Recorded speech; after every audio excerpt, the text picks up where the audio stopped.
12 नवंबर का मामला हुआ तशद्दुद का। उस वक्त मैं शिवाजी कुत्ते पर, मेरे पीछे पुलिस थी, मैं पुलिस के आगे आगे पत्थर खाता था। हम हमारे नौजवानों को बोलता था कि मेरे बच्चे, मेरे लाडलो, मेरे भाई लोग हट जाओ यहाँ से। मगर शायद के दोनों घुटना मेरा फूट गया था, खून निकल रहा था, मैं शरीर जख्मी हुआ। और उसके बाद मेरे ऊपर 307 की कदम लगाई। फिर हम लोग जेल में गए। जेल में जाने के बाद 5 महीना मुसलसल जेल में थे। जेल की जो अजियत की, जो तकलीफ थी, मेरे साथ में मेरे इतिहास भाई थे, हम लोग एक ही रूम में सोते थे। रात में मेरा बच्चा अक्सर खेलते कूदते मेरे पास आता था, मेरी शादी पर आ जाता था, तो मैं दहशत से उठ जाता था कि मेरा बच्चा मेरे पास आ गया। इतिहास भाई वो मंजर देखे मैं बहुत रोता था, मेरे बच्चों को पाने के लिए बहुत रोता था। खैर जेल से निकले हम लोग,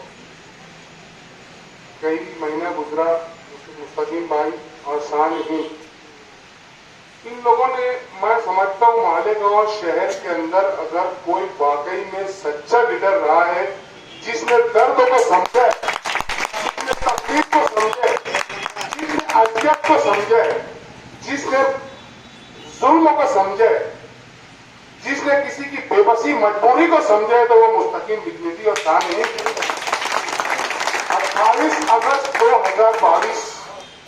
28 अगस्त 2022 को मैंने मुस्तकीम बिजनेसी साहब को दोपहर में फोन लगाया कि मुझको भी हाईकोर्ट जाना है, मैं भी आप लोगों के साथ हाईकोर्ट जाना चाहता हूँ। उस वक्त मैं इन लोगों के साथ जब हाईकोर्ट पहुंचा, मालेगांव से लेकर हाईकोर्ट और हाईकोर्ट से लेकर मालेगांव तक के, मैं समझता हूँ कि कई लाख रुपया मुस्तकीम बिजनेसी और शान साहबा ने खर्चा किए। 1 लाख और 1 दिन का वाक्य, कई लाख रुपयों का, जबकि 11 महीना इन लोगों ने हाईकोर्ट में न जाने कितनी रकम खर्चा की होगी। ऐसा लीडर नहीं है गांव में कोई, जो जाती पैसा लगाकर और इन 60-62 लोगों की रिहाई के लिए, इनकी आंखों में एक आस थी, उम्मीद थी, इनकी आंखों में एक आस थी, एक उम्मीद थी, दर्द था, जज्बा था मजलूम लोगों की रिहाई के लिए, और खास तौर से कौम के। ये है हकीकत, सच्चाई। वहीं जिस वक्त हम लोगों को मालेगांव शहर के अंदर फर्स्ट टाइम कोर्ट के अंदर जज के सामने खड़ा किया गया, उस वक्त हमारे अजीम खान, जो कि मेरे मामा भी हो, आप लोगों को इल्म नहीं है, बचपन में मैं उनके पास खेला हूँ, उसको खिलाए, मेरी नानी घर पे रहते थे वो, ये और फारूक मेमन, इन दोनों ने और इनकी पूरी वकील लोग की टीम ने हम लोगों से कहा था कि 12 नवंबर के तमाम बेगुनाह महरूशीन की रिहाई के लिए ये लोग फी सबीलिल्लाह काम करेंगे। और अल्हम्दुलिल्लाह की ये तमाम वकील लोगों ने फी सबीलिल्लाह काम किया, किसी से 1 रुपया भी फीस नहीं ली। और हमने ये मंजर भी देखा हाईकोर्ट के अंदर, अभी अब्दुल गफ्फार भाई हम लोग की बात चल रही थी, उन्होंने मुझसे ये बात कही कि हाईकोर्ट के अंदर जब वकील खड़े हुए, हाईकोर्ट के वकील, तो ऐसा लगता था कि वो हाईकोर्ट के वकील नहीं, हमारे अजीम खान है।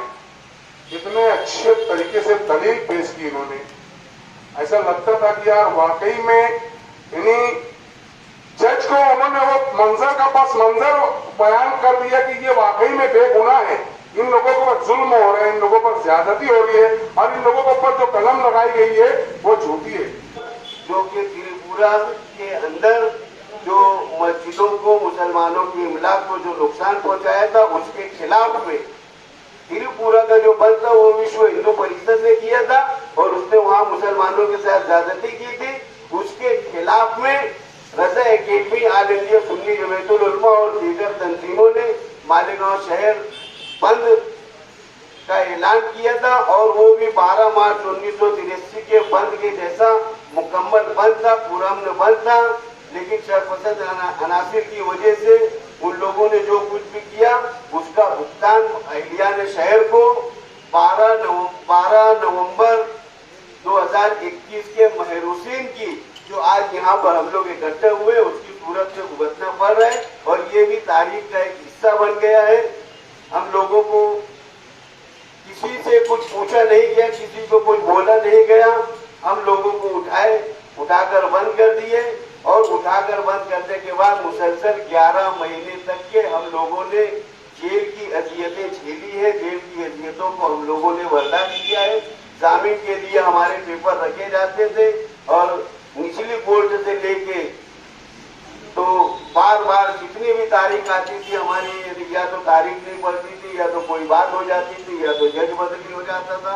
और इस तरीके से 11 महीने तक यानी ये लोग हमारे अहले खाना के लिए ये 11 महीने किस कर्म से गुजरे होंगे उसका इजहार यहाँ पर मुमकिन नहीं है। बहरहाल हम लोग कहीं ना कहीं एक दूसरे को मिलते रहते हैं, लेकिन ये जो मिलना है ये हमको कहीं ना कहीं याद दिलाता है कि हम एक दूसरे के हमदर्द है और एक दूसरे के वाकई साथी है। जो कि जेल की जो परेशानी थी ना, वो वाकई में परेशानी मुस्तकिम बिजेडी साहब ने भी सुनाया और उसके साथ साथ जो हमारे जीएम उस्ताद ने भी बताया। वाकई में बहुत तकलीफों के साथ हम लोग वहां से गुजरे और इन लोगों की मेहनतों से जद्दोजहद से हम लोग बाहर आए और हम सब मिलकर के दुआ करते हैं कि अल्लाह ताला इनको हर पल हर मोड़ पर इनको तरक्की अता करे और इनके अंदर दुगना हौसला अफजाई करे। और हम तमाम लोगों की जानिब से मैं फिर एक बार इनका शुक्रिया अदा करता हूँ और उसकी बात खत्म। पहले मालेगांव शहर में एक ऐसा वाकया हुआ जो तारीख बन गया। हम यहाँ पर जो महीनों जेल में बेगुनाही की सजा काटे, 12 नवंबर होने की वजह से मैं सोचा तो सबको बुला लिया जाए, क्योंकि हम जेल में 24 घंटा साथ में रहते थे, एक दूसरे से मिलना मिलाना हो जाएगा और जो तकलीफ हमने जेल में उठाई वो एक दूसरे से शेयर करेंगे। क्योंकि अभी साबिर भाई ने मालेगांव शहर की हिस्ट्री बताई कि मालेगांव शहर में कब कब तहरीकें चली और उन तहरीकों के बाद क्या हुआ। मगर ये वाकया जो था 12 नवंबर का, ये अपनी नवैयत का अनोखा वाकया था कि हमने कोई गुनाह नहीं किया, हमने कोई ऐसा काम नहीं किया जो लॉ एंड ऑर्डर के खिलाफ बात जाती हो। उसके बावजूद भी हमें महीनों जेल में रहना पड़ा। इसकी वजह मैं सिर्फ यही मानता हूँ कि शहर में सियासी दबदबा नहीं रहना अहम वजह है। नहीं तो पुलिस की मजाल नहीं रही माजी में कि इस तरह से लोगों को जेल में ठोक दे। और उसी दिन 12 नवंबर को ही दूसरे शहरों में भी इसी तरह का वाकया हुआ, लेकिन वहाँ लोग 22 दिन में छूट गए, कुछ लोग 8 दिन में भी छूटे, कुछ 1 महीने में भी छूट गए। मगर मालेगांव शहर में ऐसा नहीं हो सका। पुलिस ने जिस तरह से गुनाह दाखिल की थी, अगर यहाँ खान साहब बैठे हैं जिनका काम यहीं तक था स्टेशन कोर्ट तक, मगर हाईकोर्ट की हर तारीख पे वो हाजिर रहे, क्योंकि आधे से ज्यादा लोग हाईकोर्ट के ऑर्डर के बाद छूटे। हो सकता है उनको इस बात का इल्म ना हो, लेकिन हर तारीख पे काम काज उनका छोड़कर मैं हमेशा एक बात सोचता हूँ कि मुफ्त में काम करना एक बात होती है, उसको किया जा सकता कौम मिल्लत के लिए, मगर अपना काम छोड़कर जहाँ से उनकी रोजी रोटी है, जहाँ से पैसा आ सकता है, वो छोड़कर वो मुंबई हर तारीख पे मेरे साथ में जाते थे। इसको मैं बड़ी बात मानता हूँ। हमारे फारूक मेमन साहब का इंतकाल हो गया, उनको भी इस वक्त सबके सामने महफिल के सामने याद करना इसलिए जरूरी है कि अव्वल दिन से जामीन कराने तक वो मुसलसल लगे रहे। और हम लोग तो जब कोर्ट में हाजिर भी हुए तो फारूक मेमन और खलील वकील यही 2 लोग थे जो ऑनलाइन हाजिरी हुई। तो कहीं ना कहीं उस वक्त भी उन्होंने हिम्मत दी थी। जेल में ऐसे लोग थे जो अपना कोई ऐसा आदमी नहीं था जो तकलीफ ना उठाया हो, क्योंकि यहाँ पर जो लोग हैं ये जेल में रहने वाले लोग ही नहीं थे। ये कोई गुनहगार लोग नहीं है कि जो जेल में चले जाएंगे और जेल काट लेंगे। हमारे जो सीएम उस्ताद है उनका हाल देखने वाला था जेल में। हमारे रईस भाई है, 40-50 किलो वजन कम हो गया, तो आप समझ लो कि जेल में किस तरह की तकलीफ उठाई जाती। कहीं ना कहीं हमारी कोशिश ये रहती थी कि हमारे गयास भाई यहाँ बैठे हैं, तो सभी लोगों ने बहुत तकलीफ उठाई। और यहाँ पर बुलाने का मकसद ये था कि हम हमारे वकीला हमारे तौसीफ भाई है जो बेल कराने के वक्त भी उन्होंने बहुत मदद की, सभी लोगों की हाईकोर्ट का ऑर्डर आने के बाद। और अव्वल दिन से खान साहब की पूरी टीम लगी हुई थी, खालिद यूसुफ, जमाल भाई, आमिन भाई, तो सभी लोगों का शुक्रिया अदा करना इसलिए भी जरूरी है कि अभी हमारा केस चल रहा है, इसलिए इसको बार बार बुलाना भी जरूरी है कि अभी हम बेगुनाह नहीं हुए। मगर मुझे पूरी उम्मीद है खान साहब पे, इंशाअल्लाह वो जल्द ही हम सबको बेगुनाह साबित करेंगे और जो हम पर इल्जाम लगा ये कहीं ना कहीं गलत साबित होगा। कानूनी लड़ाई हम लड़ते रहेंगे, मगर आने वाले वक्त में मैं यहाँ पर किसी पार्टी का नाम नहीं लूँगा, किसी लीडर का भी नाम नहीं लूँगा, मगर अवामी अदालत में बहरहाल 12 नवंबर जो सवाल है उसका जवाब भी आवाम को देना होगा। और इस शहर की आवाम जो इलेक्शन है वही अवामी अदालत होती है।